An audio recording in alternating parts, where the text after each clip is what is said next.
मंदसौर नीमच संसदीय क्षेत्र में कांग्रेस को एक और बड़ा झटका लगने वाला है और यह झटका दिया है कांग्रेस के वरिष्ठ नेता और प्रसिद्ध दलित चिंतक अशोक खींची ने। जी हां, अशोक खींची नीमच मंदसौर की राजनीति में अपना वजूद रखते हैं। वे बलाई समाज के बड़े नेता हैं, राष्ट्रीय नेता हैं और साथ ही वे लंबे समय से कांग्रेस से जुड़े रहे हैं। राहुल गांधी से के भी वे नजदीक रहे हैं और वे लगातार नीमच मंदसौर संसदीय क्षेत्र में बलाई समाज की कई गतिविधियों को लेकर, दलित समाज की कई गतिविधियों को लेकर आगे रहे हैं।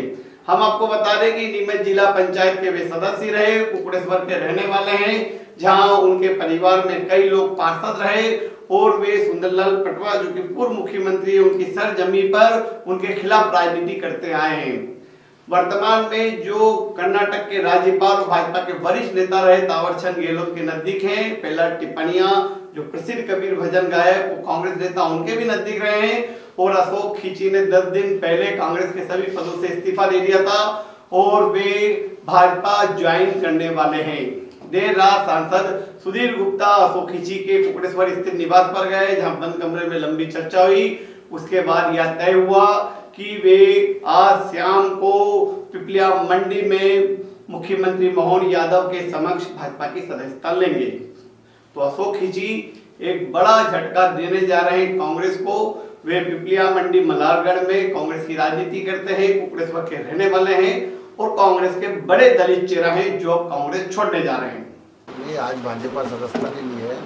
मैंने 19 अप्रैल को कांग्रेस पार्टी का भी मंदसौर जिला कांग्रेस कमेटी का महामंत्री था और धर्मोत्सव प्रकोष्ठ जो है हमारा, जो धार्मिक कार्यक्रम, सामाजिक राजनीतिक कार्यक्रम करते हैं, उसका मैं जिला अध्यक्ष था मंदसौर।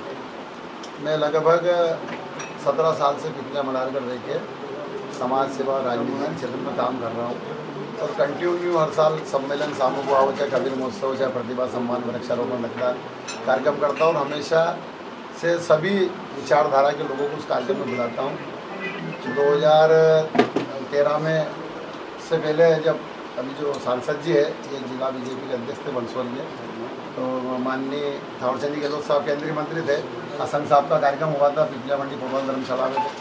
तो हमेशा जो मैं धार्मिक सामाजिक काम करता हमेशा उन सब कार्यक्रम में आते थे। पर मैं देख रहा हूँ लगातार 20-22 साल से देख रहा हूँ जो देश के जो हमारे नेता है, चाहे शरद पवार जी ले लो, तारिक अनवर ले लो, गुलाम नबी आज़ाद जी ले लो, सलमान खुर्शीद ले लो, मिलिंद देवड़ा, ज्योतिरादित्य सिंधिया, ये देश के बड़े नेता है। और उसके अलावा आप मध्य प्रदेश के जो नेता है ज्योतिरादित्य सिंधिया जी, उससे लगाकर 22 कांग्रेस के विधायक हो, चाहे अभी वर्तमान में संजय शुक्ला जी जो हमारे इंदौर के विधायक रहे, चाहे विशाल पटेल जी हो, हमारे मनोज चावला जो एक सांसद जी रहे, हमारे प्रेमचंद गुड्डू उनके कार्यालय पे सेवा का काम करते थे 5000 महीने में, उसको कांग्रेस ने एमएलए बनाया।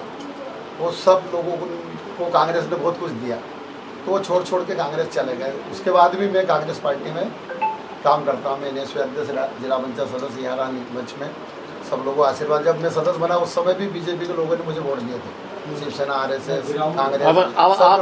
आप भाजपा की सदस्यता लेने जा रहे हैं, भाजपा की सदस्यता लेने जा रहे हैं, तो क्या प्रोग्राम बना अभी सांसद जी? देखो वर्तमान में क्या जो कांग्रेस पार्टी का संगठन है नीमच जिले में, मंदसौर जिले में, चाहे प्रदेश में, दिशाहीन हो चुका है। अभी पार्टी में बहुत अनुशासनहीनता चल रही है और जो पार्टी के निष्ठावान कांग्रेस के कार्यकर्ता है या थे रहे, उनका लगातार कांग्रेस के लोग अपमान कर रहे हैं। अभी वर्तमान में पिछले जितने भी चुनाव हुए मंदसौर नीमच जिले में या प्रदेश में, कांग्रेस के कई जगह चुनाव लड़ने वाले लोग नहीं मिले। उसके बावजूद भी छोटे छोटे कार्यकर्ताओं को चुनाव में टिकट दे के लड़ा दिया जाता है और जब वो लड़ने जाता है तो उसको अकेला छोड़ देते हैं। फिर वो उसकी अपनी ताकत से जब चुनाव लड़ता है तो उसको हराने के लिए कांग्रेस पार्टी के लोग लगातार काम कर रहे हैं एक दूसरे को निपटाने का। तो कल या परसों आप सदस्यता ले रहे हैं भाजपा की? देखिए अभी जो मेन जो धक्का लगा मेरे को, जो पार्टी का जो मैंने पद छोड़े और जो प्राथमिक सदस्यता से भी मैंने इस्तीफा दे दिया है, तो लगभग आज से 10 से 12 दिन हो गए। मध्य प्रदेश के तमाम कांग्रेस नेताओं को मेरे पास कंटिन्यू रोज फोन आया, क्योंकि मैंने 19 अप्रैल को पार्टी के पदों से इस्तीफा दिया था और 20 अप्रैल को आदरणीय सांसद जी का नामांकन भरने के लिए मुख्यमंत्री जी मंदसौर आ रहे थे। तो विधायक जी माधव मारू जी का फोन आया और दिलीप सिंह जी का आया, मंदसौर से यशपाल सबका फोन आया, नाना लटोले जी का, कि आप बीजेपी ज्वाइन कर लो। आज तो मैंने करनी है। अभी मेरे जो हमारे शुरू से मेरे संबंध रहे आदरणीय थावरचंद गहलोत साहब से, पारिवारिक संबंध है। हमेशा हमारे कहने पे समाज के, धर्म के, राजनीतिक सभी कार्यक्रम में आए और उनने हमारी जो धर्मशाला हमने जो बनाई सम्मेलन करने के पैसे बचा के भागव माता जी पहले व्यक्ति ऐसे हैं जिनने में एक पार्टी कांग्रेस पार्टी में अध्यक्ष रहा धर्मशाला कांग्रेस का सम्मेलन में अध्यक्ष कांग्रेस उसको भी थावरचंद जी साहब ने 20 लाख रुपए राशि की निर्माण के लिए पहली बार कोई ऐसा नेता जो तो हमारी अपोजिट विचारधारा था। और जब वो भूमि पूजन करने आए तो हमारे जो सांसद जी सुधीर गुप्ता जी ने इनने भी बहुत बड़ा दिल रख के उस निर्माण के लिए 5 लाख रुपए आपने भी माधव माता जी हमारे धर्मशाला में दिए। यहाँ के जो विधायक है अपने माधव मारू जी उनने 2.5 लाख दिए, नीमच के विधायक जी ने भी पिछली बार 2.5 लाख दिए, अभी फिर 2.5 लाख दे दिए। तो जिन विचारधारा जिस सोच के साथ हमारी समाज जुड़ी हुई वर्षों से कांग्रेस पार्टी, वो लोग कांग्रेस के लोग ना तो हमारे निर्माण में, ना विकास में, ना नौकरी में, ना व्यापार में, ना सम्मान में कोई मदद कर रहे हैं। 25 साल से सुहासरा विधानसभा आरक्षित रही, 20 साल हो गए मलारगढ़ में, 43 साल हो गए आरक्षित विधानसभा।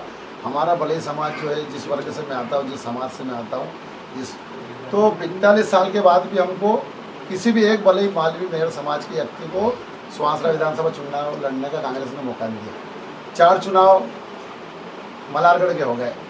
हम बीजेपी की बात नहीं करें क्योंकि हमारे बीजेपी में हमारे लोग न्यालचंद जी, मालवी शांतिलाल जी 10% या 20% हमारे लोग बीजेपी में, बाकी 80% कांग्रेस में।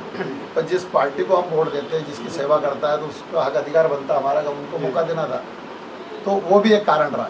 और अभी हमने 18 अप्रैल को सामूहिक सम्मेलन किया भागव माता जी में। तो क्या लगता है कि अब आप भाजपा की सत्ता ले रहे हैं, क्या इन सभी को मुद्दों देखते हैं, क्या लग रहा है? मैं हिंदू हूँ, सनातनी हूँ और मैं कबीर और कृष्ण को मानने वाला हूँ। स्पष्ट करें क्या आपकी मंशा क्या है? मोहन यादव जी आ रहे हैं, हाँ मुख्यमंत्री है, और मैं कल मेरे जो ऊपर जो मेरे आशीर्वाददाता है उनने कहा कि आप जाओ और देश प्रेम के लिए, राष्ट्र के लिए काम करो, धर्म के लिए काम करो, सनातन के लिए काम करो, अपनी हिंदू संस्कृति के लिए काम करो। क्योंकि जो मेरा वर्क है, मैं राजनीति में काम करता हूँ वो अलग बात है, पर मैं धार्मिक और सामाजिक और रचनात्मक गतिविधियाँ लगातार दोनों जिलों में कंटिन्यू जारी है। तो हमने जो हमारे वर्तमान में कांग्रेस के लोग चुनाव लड़ रहे हैं उनको भी हमने कहा कि ये सम्मेलन आप पधारना है, आना आप नहीं, सबको बुलाया। पर वो आप ये बताइए, आप भाजपा सुधीर गुप्ता अपना समक्ष हैं, कल मुख्यमंत्री जी आ रहे हैं, तो क्या लग रहा है कि आप भाजपा की सत्ता का ग्रहण करेंगे? अब कल राम जाने, कल का कल बताएंगे आपको। नहीं, देखिए एक बात बहुत साफ है, कांग्रेस अपना प्रचार अभियान पाकिस्तान से चला रही है। जब पाकिस्तान के मंत्रियों से प्रचार का काम चल रहा है तो भारतीयों की ज़रूरत कहाँ पड़ रही है? यानी जो पाकिस्तानी हमारे सैनिक की गर्दन काट कर फुटबॉल खेल ले, तुम उनसे प्रचार ही करवा रहे हो। तो मैं नहीं समझता हूँ कि कोई भारतीय कांग्रेस में काम करने के लायक इन्होंने समझा होगा या कोई वहाँ रह पाएगा। भाई साहब, थावरचंद जी गहलोत से आपकी चर्चा हुई, थावरचंद जी को भाजपा ने बहुत कुछ दिया, अभी वे कर्नाटक के राज्यपाल हैं, क्या बात है? नहीं, मैं तो आशीर्वाद लेता रहता हूँ, मैं शिष्य हूँ उनका, मैं चरणों में बैठता हूँ साहब। जी जी। और जब मन करता है उनके स्वर सुन लेंगे तो ऊर्जाएं बढ़ जाती है। तो मैं तो आनंदित रहता हूँ, थावरचंद जी भाई साहब के स्वर सुने तो हमें लगा कि पिता जैसा प्यार मिल गया।